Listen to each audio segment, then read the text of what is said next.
Sir आप सबसे पहले ये पेपर देखिए जो आपके स्क्रीन पर शो हो रहा होगा। खैर इसके बारे में मैं पूरे डिटेल्स में आज के इस वीडियो में आपको बताऊंगा कि ये न्यूज़ क्या है और दूसरी बात इससे किन को फ़ायदा होने वाला है, किन लोगों को फ़ायदा होने वाला है, साथ ही में क्या दूसरे लोगों को ही फ़ायदा होने वाला है। अगर हम म्यूचुअल फंड के निवेशक हैं ऑलरेडी पहले से ही, तो क्या हमें उसका फ़ायदा होगा या नहीं होगा। इसके अलावा और भी बहुत सारी बातें जो कि इम्पोर्टेंट है आज की इस वीडियो में, तो यकीनन वीडियो बहुत ही ज़्यादा इंटरेस्टिंग होने वाली है। एक लाइक कर दीजिए, शेयर कर दीजिए। चैनल को अगर अभी तक आपने सब्सक्राइब नहीं किया है तो चैनल को भी ज़रूर सब्सक्राइब कर लीजिए, क्योंकि इस तरह के इंटरेस्टिंग कंटेंट मैं आपके लिए लेकर आता रहता हूं। देखिए सर, सेबी की अगर बात की जाए तो धीरे धीरे कुछ सहूलतें भी कर रही हैं, कुछ अच्छे कदम भी उठा रही है सेबी, और कुछ ऐसी हरकतें भी कर दे रही है बीच में जिससे इन्वेस्टर्स को घबराहट भी होती है।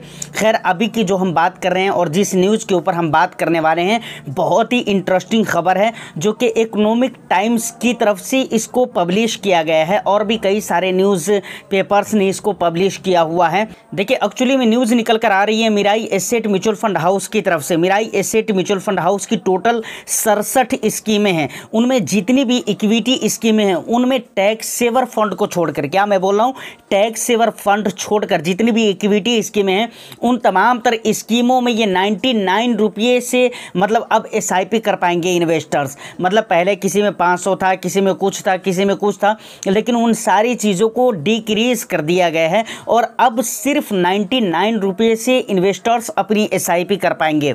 आपको कुछ पता होगा कि भाई सेबी ने कुछ दिन पहले एक बात कही थी कि ऐसा है कि जिन लोगों ने 500 रुपये से अपनी स्कीम के अंदर SIP शुरू करवा कर रखी हुई है, मतलब SIP का जो मिनिमम इन्वेस्टमेंट करके रखा हुआ है वो 500 रुपये है, उसको घटाकर 250 रुपये करना है। तो मिराई एसेट ने उसको 99 रुपये कर दिया है। अब यहाँ पर आप एक बात सोच सकते हैं कि भाई इससे फ़ायदा क्या हुआ। तो यहाँ पर जाहिर सी बात है, जब पैसे कम कर दिया गया तो भाई बहुत सारे लोगों के अभी भी हकीकत मानों में उनके साथ रियलिटी भी है और कुछ लोगों के बहाने भी है कि भाई मेरे पास पैसे नहीं बचते हैं तो मैं इन्वेस्टमेंट कैसे करूँ। तो अब उन लोगों के लिए भी सहूलतें हो गई है और वो लोग भी निवेश कर पाएंगे जो कम कमाते हैं, जिनके पास बचत बहुत ही लिमिट हो पाती है, वो लोग भी निवेश कर पाते हैं। दूसरी बात जो सबसे मेन और इम्पोर्टेंट बात है, देखिए अभी शहरों और छोटे शहरों वगैरह से ही निवेश आ रहा था। कई सारे ऐसे देहात में आप चले जाएंगे या फिर गांव में आप चले जाएंगे तो उनको म्यूचुअल फंड के बारे में पता ही नहीं है। वो सबसे बड़ा इन्वेस्टमेंट LIC को समझते हैं। कुछ दिन पहले सहारा को भी समझ रहे थे, खैर सहारा की तो कहानी ख़त्म हो गई। LIC को वो इन्वेस्टमेंट समझते हैं। जो हम लोग म्यूचुअल फंड स्टॉक को समझ रहे हैं, उनकी नज़र में उनका स्टॉक, उनका म्यूचुअल फंड सारा कुछ वही है। LIC में वो लोग पैसे जमा करवाते हैं, उनको लगता है कि भाई यहीं से जो कुछ मिलने वाला होगा वो भयानक पैसे बनकर निकलेगा, लेकिन एक्चुअली में ऐसा है नहीं, जो कि हम जानते हैं और आप भी जानते हैं। तो अब गांव के निवेशकों को भी निवेश करने में आसानी होगी जैसे ही उनको पता चलेगा। और जब उनको पता चलेगा कि भाई यहाँ पर हम 100 रुपये से निवेश कर सकते हैं और यहाँ पर रिटर्न्स इस हिसाब किताब से, मतलब उनको कोई समझाने वाला बंदा चाहिए। जब उनको समझ में आएगी बात तो यकीनन छोटे गांव, छोटे शहरों से, देहातों से भी अब इन्वेस्टमेंट आएगा म्यूचुअल फंड के अंदर। अब सबसे ज़रूरी बात आती है कि जो ऑलरेडी पहले से निवेशित हैं म्यूचुअल फंड के अंदर, उनको क्या फ़ायदा होगा। सर जैसे ही इनफ्लो आएगा यकीनन मार्केट ऊपर की तरफ जाएगी, और मार्केट ऊपर की तरफ जाएगी तो इसका मतलब है, मार्केट ऊपर जाने का मतलब है कि भाई जो निवेशित हैं पहले से इन्वेस्टमेंट करके जिन्होंने रखा हुआ है उनका पैसा बढ़ेगा। समझ रहे हैं, जैसे जैसे इनफ्लो आएगा वैसे पैसा बढ़ेगा। और दूसरी बात, इंडियन बाज़ार मजबूत होगा। देखिए आज से कुछ दिन पहले 5-6 साल पहले लगभग आप चले जाएं तो आपको पता होगा कि FIIs उनको जो मर्जी होता था इंडियन मार्केट के अंदर करके चले जाते थे। लेकिन अभी आप बजट वगैरह आया है, मतलब बजट क्या, इलेक्शन, जो लोकसभा का जो इलेक्शन हुआ उसके बाद से देख लीजिए कई मरतबा उन लोगों ने चाहा कि भाई मार्केट को हम गिराएं, लेकिन गिरा नहीं पाए, क्योंकि डोमेस्टिक इन्वेस्टर्स इतने पैसे निवेश कर रहे हैं कि बाज़ार के ऊपर बहुत ज़्यादा असर नहीं पड़ रहा है। अगर FIIs बाज़ार से निकल रहे हैं तो, मार्केट के अंदर से निकल रहे हैं तो ये एक बहुत ही बड़ी बात है। अब अच्छा इतना ही नहीं, अब अगर आगे ज़रा आप गौर करके देखिए तो आगे मार्केट गिरेगी भी नहीं, क्योंकि फिनविन फिनेंस चैनल पर मैंने इसको लेकर भी वीडियो डाला हुआ है, शायद आप उसको देखा नहीं है। तो मैं आपको बताना चाहूँगा कि देखिए मैं इसलिए बोल रहा हूँ कि आगे इंडियन स्टॉक मार्केट में बहुत बड़ी गिरावट नहीं हो सकती है। जैसे SBI हो गया, अकाउंट हो गया, मोतीलाल ओसवाल हो गया, इसके अलावा और भी कई सारी ऐसी एएमसी हैं जो अपने मतलब इक्विटी होल्डिंग्स में से कैश करके बैठा हुआ है, समझ रहे हैं ना, उनके इक्विटी के पैसे निकाल कर कैश करके बैठे हुए हैं। उनका कहना है कि भाई हम मार्केट में ऐसा अपॉर्चुनिटी नहीं देख रहे हैं जहां पर हम निवेश करें।